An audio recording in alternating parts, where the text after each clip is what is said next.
If you had to take a guess, on average, how long do you feel like you spend on your phone each day?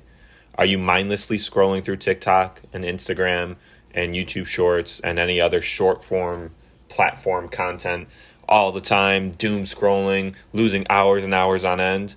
Do you think it's like 3 hours a day, 4 hours a day, 6 hours a day?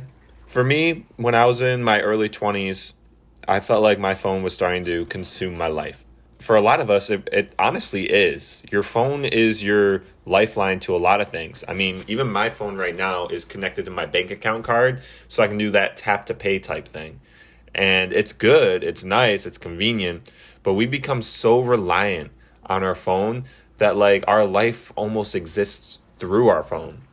And when I turned 25, 26, and 27, I really, really started to resent that.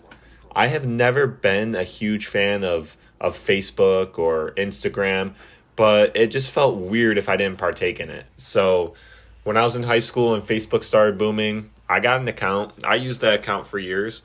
When Instagram started taking off, I got Instagram. I filled it up with a couple pictures. Honestly, I could never get used to Twitter or X. Like, I made an account, but I'm pretty sure I only posted like 2 or 3 times. Like, I never got on that. It never made any sense to me, and it wasn't my social media of choice. But when TikTok came out, I held out from that for a while, but didn't stay on it too long. And now here I am, mostly social media detox, just hanging out on the YouTube side of things. And hey, I'm going to be completely transparent with you on those dating apps, all right? Those kind of count as social media too, because that's like, honestly, that's where I spend most of my time on the phone anyways. And it's kind of sad, but like, I'm just over here constructing a Hinge prompt response like, oh, nice shoes to go with the restaurant floor. Like stuff that doesn't even make sense, and it's annoying, but it's the only way to meet people, I feel, nowadays. And then I also have Strava.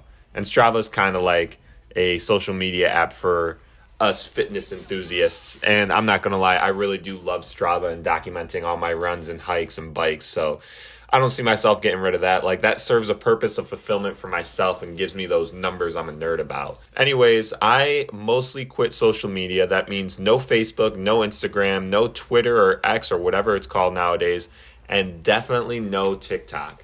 So my time on my phone is probably significantly less than the majority of people, and I like it that way. I don't like living through a screen. I want to experience life for what it is, and I feel like phones are just a trap to keep you entertained but not fulfilled. And I'm not here for it. I want to go out and run cool races, bike cool places, see nice peaks when I hike. I want to do things. I'm very much a doer. And I feel like the phone kind of traps you from accomplishing what you want, or in this case, what I want. I would recommend that if you haven't quit social media, and I'm not saying right here if you have all of those apps to just up and leave them all. It's going to be tough. It feels weird.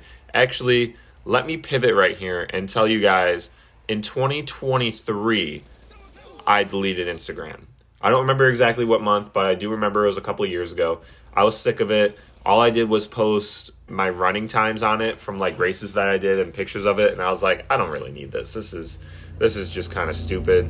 And the biggest thing with Instagram was I saw myself comparing myself to the people that I went to high school with or just other people that are my age, and I always felt behind and like low-key a loser.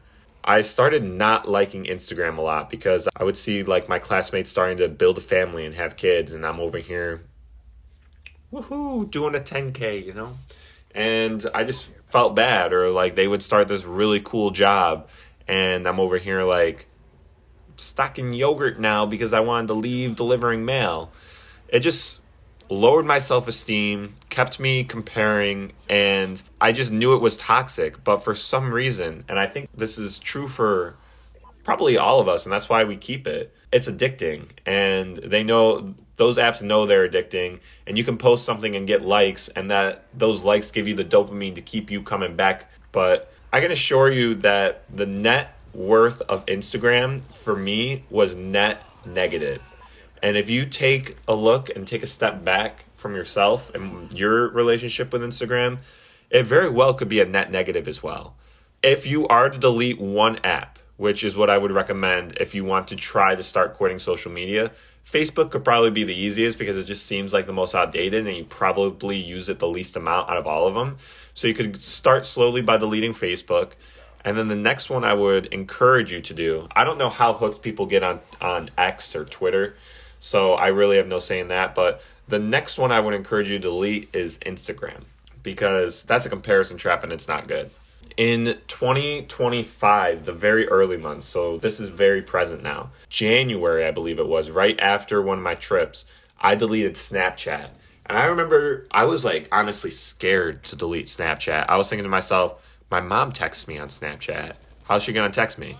Well, obviously you can just use regular text. But what about those friends that I have like 800-day streaks with? All I do is send them a picture of like the ceiling anyway and put an S there. I don't really need that. Will I talk to them? I mean, the answer is no, I don't talk to any of them anymore, really. But our relationship didn't really mean much if all we did was send an S to each other for streaks on Snapchat. But I was very nervous about it. I didn't like the idea of losing that 800-day streak. And don't even get me started. I had like a 1,500-day streak with my brother. And I was honestly scared to lose it with him. I was like, is our relationship going to change? Are we still going to be homies? Is this the right thing to do? What should I just like only keep Snapchat for streaks? And it's all just noise in your head and silliness. And it really, at the end of the day, doesn't matter. I have this one entry from my journal. It's very, very short, but I'll read it. January 19th, 2025. I deleted Snapchat because I want to stay more focused and less addicted to my phone. At this point, all I have on my phone is Snapchat for social media and YouTube. Like, I don't have TikTok. I think I ended TikTok after I got off the podcast grind with my brother, because TikTok for me was always a means of pushing out short form content. I didn't ever really consume and fall into that trap too much. Of course I did sometimes, but Instagram was the real trap for me when it came to short form content, because I always knew like TikTok was addictive, so let me stay off of that. But then I got addicted to Instagram. So deleting that was pretty huge, and that was a big step forward in not getting sucked into those doom scrolls. But yeah, I deleted Snapchat because I want to stay more focused and less addicted to my phone. It feels weird right now, but it really has only been half a day. So we'll see how my brain reacts. I'll miss streaks, but that's about it. It's a mindless way to be glued to your phone, and I'm happy to get rid of it. I'm pretty sure we all know we could go without Snapchat, but your phone gets very, very quiet. And that's something that made me nervous. Like, when I went to work each day, I knew I could expect in the morning, oh, here are 6 or 7 snaps from my streaks, and like I feel popular. I feel like people want to contact me and that I'm important. Nowadays, I'm gonna be real with you. Like, I sometimes don't even get a text in the morning. Like, sometimes it's my mom that says, "Oh, have a good day, honey," and that's all I get. And you know what? That's fine. Like, my mom's a real one for checking up every once in a while, and I love her very much. But sometimes your phone will just be quiet. Like, I don't talk to each of my friends every single day, and that's okay. I want to touch on the subject of what I think social media has done to ourselves and how I think deleting it has made my life better. So, from what I can understand, when I take a look at my friendships, I can tell that my friends get very distracted very easily. It's hard for them to hold focus on certain discussions, or hard for them to stay on topic when they are having conversations. Some of my friends seem to have a poor memory, and those are like the major differences that I feel that I have between some of my friends because I stopped most of social media. Because I'm not going to sit here and be like, I don't social media. Like, of course, I'm posting to YouTube. I'm on here, but I'm very select and purposeful with it. But I'm also not going to lie and be like, I don't ever get stuck in doom scrolling. Like, YouTube Shorts gets me every once in a while. Like, I'll be looking for a video to watch for lunch, and a short pulls up, and all of a sudden I'm like, now I'm wasted half of my lunch. And it's tough, but I feel like because I have deleted the majority of the apps, I have a better attention span. I can stay on topic and talk to my friends about certain discussions easier, and there's less like jumping around and less sporadicness. To be honest, it might be a little bit due to just like personality That sporadicness might just be some of my friends' personality, but I have an inkling it has to do with social media. I feel like social media and the fact that short form content is so wildly consumed and so heavily consumed, our attention span has just plummeted. And without social media, I think I'm doing marginally better. I also want to emphasize that it feels like you almost get more free time. And I know this is going to sound kind of crazy because we all work, we're all busy. But if you scroll for like 10 minutes here and there, then you go do something, and then you find yourself back in your room and you're scrolling another 10 minutes. And then you do that one more time before you go to bed for another 10 minutes. That's like a whole half an hour that you could have saved if you didn't have Instagram Reels or TikTok. I haven't noticed anything change for the worse.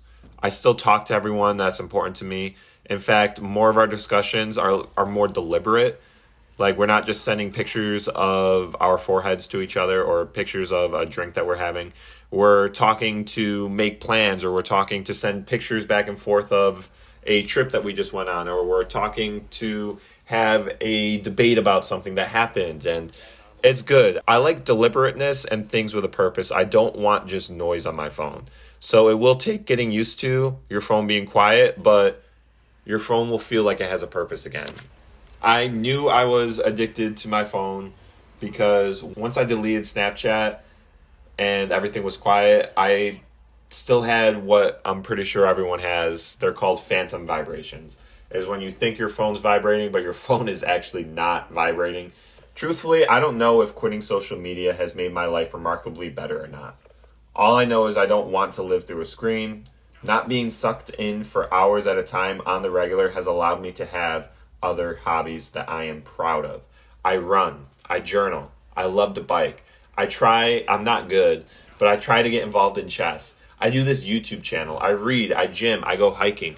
I do all of these things, and you can definitely do all these things while having social media, but it's just made it easier for me to do all those things without the noise of social media. So I don't think you need to make drastic changes to see some life improvements. See what happens with a timer on apps, or if you just delete one. It won't solve everything, but definitely could help. That's my advice. Take it from someone who's done it. You got this. Social media is a trap, kids. Oh, God. I sound like an unk. But now for real, challenge yourself. See if you can go with only like a couple hours on your phone. Delete an app you don't need. Do you really need Snapchat? Are you really going to ask for a girl's Snapchat? Get this, right? One of the reasons that I didn't want to get rid of Snapchat was, well, I don't want to ask for a girl's number, so I'll ask for a Snapchat. But then I reality checked myself. Bro, you're not even asking for a girl's number. What makes you think you're going to ask for a girl's Snapchat? So if I am ever in a situation, I'm just going to go for the number now. But that's neither here nor there. All I'm saying is just do something that makes you a little uncomfortable. I think social media has taken a negative toll on us, and I think we'd all benefit if we quiet it down a little bit.